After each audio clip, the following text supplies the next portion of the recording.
Assalamualaikum warahmatullahi wabarakatuh. Nama saya Yohanes, saya mahasiswa dari Universitas Islam Negeri Mataram, jurusan Tadris IPS Ekonomi semester 3. Di sini saya akan menjelaskan isi dari bab 4 atau modul 4, Psikologi Pendidikan, yaitu tentang pembelajaran. Yang pertama, tujuan mempelajari pokok bahasan ini secara umum yaitu mahasiswa mampu menjelaskan hakikat pembelajaran, mendeskripsikan prinsip-prinsip pembelajaran, metode pembelajaran, dan menjelaskan sistem serta pendekatan pembelajaran. Yang pertama yaitu hakikat pembelajaran. Dalam hal belajar, peran guru adalah membelajarkan siswa untuk belajar. Dengan kata lain, guru adalah subjek pembelajaran siswa. Belajar yang dilakukan oleh siswa berkaitan erat dengan usaha pembelajaran yang dilakukan oleh guru. Pembelajaran merupakan salah satu faktor yang sangat strategis untuk menghasilkan sumber daya manusia yang berkualitas. Dewasa ini dalam hal pembelajaran selalu dikaitkan dengan konstruktivisme. Konstruktivisme menjadi kata kunci dalam hampir setiap perbincangan mengenai pembelajaran. Para ahli konstruktivisme menekankan pentingnya upaya-upaya untuk mengaktifkan struktur kognitif siswa agar dapat membangun makna dari apa yang dipelajari. Proses belajar yang merupakan proses internal peserta didik adalah sesuatu yang tidak dapat diamati namun dapat dipahami oleh guru. Tugas pendidik adalah membantu peserta didik agar mampu mengkonstruksi pengetahuannya sesuai dengan situasi yang konkret. Pembelajaran pada dasarnya suatu proses kegiatan guru yang ditunjukkan kepada siswa dalam menyampaikan pesan berupa pengetahuan, sikap, dan keterampilan serta membimbing dan melatih agar siswa belajar. Selanjutnya, prinsip-prinsip pembelajaran. Menurut Piaget 1994, pembelajaran terdiri dari 4 langkah, yaitu 1. Menentukan topik yang dapat dipelajari oleh anak sendiri. Penentuan topik tersebut dibimbing dengan beberapa pertanyaan seperti topik manakah yang cocok untuk memecahkan masalah dalam situasi kelompok. Langkah kedua yaitu memilih atau mengembangkan aktivitas kelas dengan topik tertentu. Hal ini dibimbing dengan pertanyaan seperti, dapatkah kegiatan ini menimbulkan pertanyaan siswa? Yang ketiga, mengetahui adanya kesempatan bagi guru untuk mengemukakan pertanyaan yang menjunjung proses pemecahan masalah. Bimbingan pertanyaan berupa pertanyaan lanjut yang memancing berpikir seperti bagaimana jika. Langkah keempat, menilai pelaksanaan tiap kegiatan, memperhatikan keberhasilan dan melakukan revisi.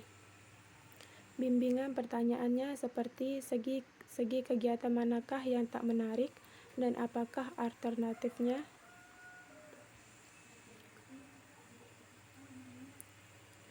Menurut Dimjati dan Mujiono, terdapat 7 prinsip-prinsip belajar yang kemudian berimplikasi pada prinsip-prinsip pembelajaran, yaitu 1. Perhatian dan motivasi. Guru harus merancang tindak pembelajaran untuk membangkitkan perhatian dan motivasi belajar siswa. Cara-cara yang dapat ditempuh untuk membangkitkan perhatian siswa diantaranya penggunaan gaya bahasa yang segar, mengemukakan pertanyaan-pertanyaan, penggunaan media yang sesuai dengan tujuan belajar. Untuk membangkitkan motivasi dapat dilakukan antara lain dengan memilih contoh-contoh yang relevan dengan siswa, menghargai pendapat siswa, menghindari komentar negatif kepada siswa. Yang kedua, keaktifan. Guru berupaya untuk memberikan kesempatan yang mendorong siswa untuk aktif, baik aktif mencari, memproses, dan mengelola perolehan belajarnya. Untuk tujuan ini, guru dapat membuka kesempatan untuk bertanya kepada para siswa, merespon secara positif semua pertanyaan siswa, dan lain-lain. Yang ketiga, keterlibatan langsung atau mengalami. Keaktifan siswa pada dasarnya adalah keterlibatan siswa secara langsung, baik fisik, mental, emosional, dan intelektual dalam kegiatan pembelajaran. Yang keempat, pengulangan. Implikasi dari pengulangan ini adalah guru diharapkan mampu memilahkan kegiatan pembelajaran yang berisi pesan yang membutuhkan pengulangan dan yang tidak membutuhkan pengulangan. Yang kelima, tantangan. Implikasi dari prinsip ini adalah guru perlu menciptakan situasi pembelajaran yang menantang siswa. Tantangan dalam kegiatan pembelajaran dapat diwujudkan oleh guru melalui bentuk kegiatan, bahan, dan alat pembelajaran. Yang keenam, balikan atau penguatan.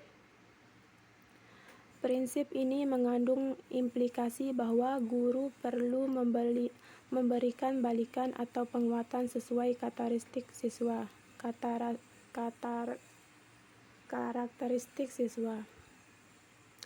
Untuk tujuan ini, perilaku guru antara lain memberikan komentar positif dan mendiskusikan jawaban-jawaban siswa. Yang ketujuh, perbedaan individual.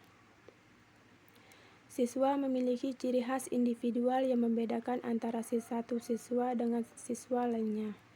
Kondisi ini perlu disadari oleh guru, bahwa yang dihadapi adalah berbagai keunikan individual dan perlu mendapat layanan.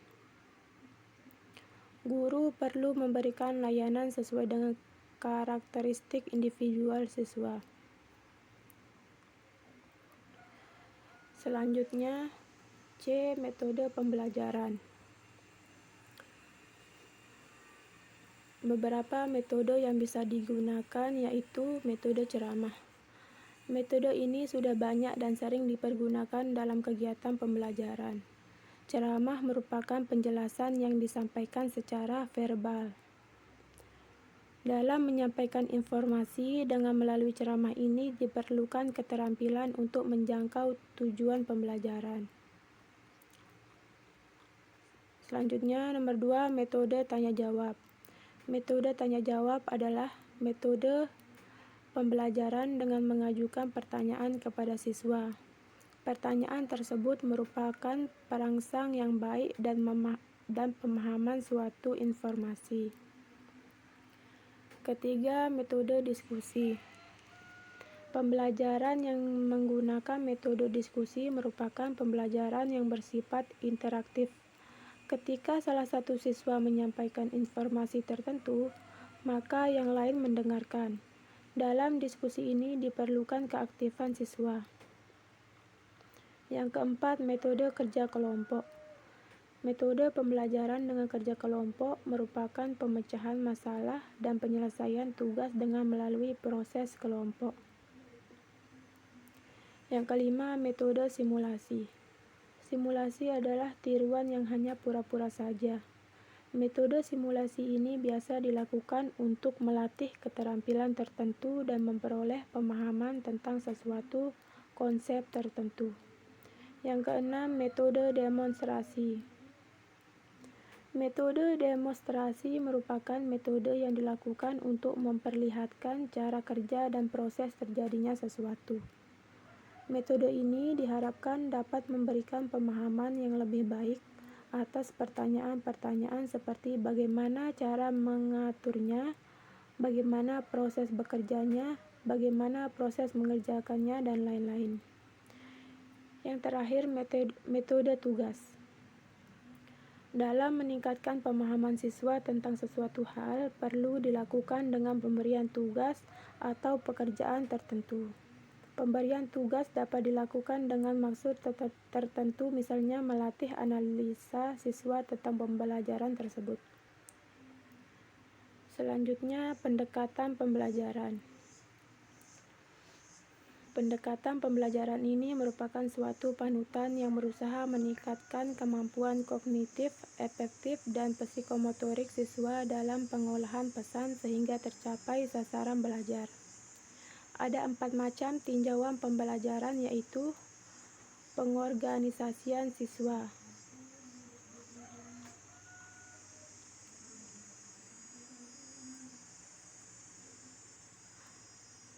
pendekatan pembelajaran ini dapat dilakukan dengan melalui pembelajaran secara individual, pembelajaran secara kelompok, dan pembelajaran secara klasikal. Selanjutnya, posisi guru siswa dalam pengolahan pesan.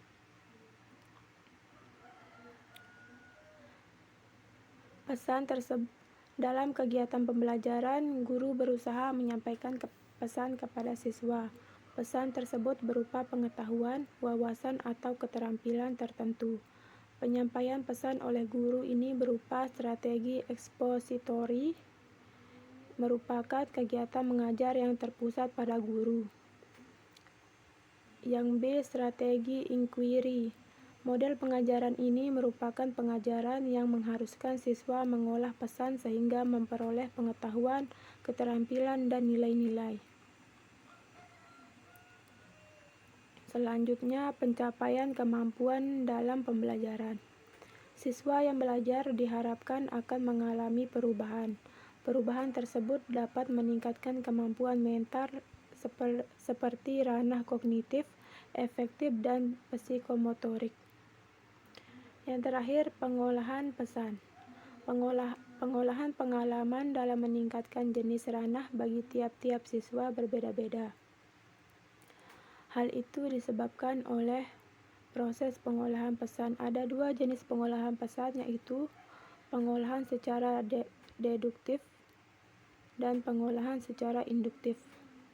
Pengolahan secara deduktif dengan cara ini dimulai dengan mengemukakan generalisasi oleh guru, kemudian dilanjutkan dengan menjelaskan konsep-konsep dan memberi data yang dilakukan siswa. Pengolahan secara induktif dimulai dengan penyampaian fakta-fakta khusus, kemudian penyusunan konsep berdasarkan fakta-fakta tersebut. Penyusunan generalisasi berupa hipotesis, menguji hipotesis, dan menarik kesimpulan. Sekian penjelasan dari saya. Bila ada kurangnya mohon dimaafkan. Wallahul muwaffiq ila aqwamit thoriq. Wassalamualaikum warahmatullahi wabarakatuh.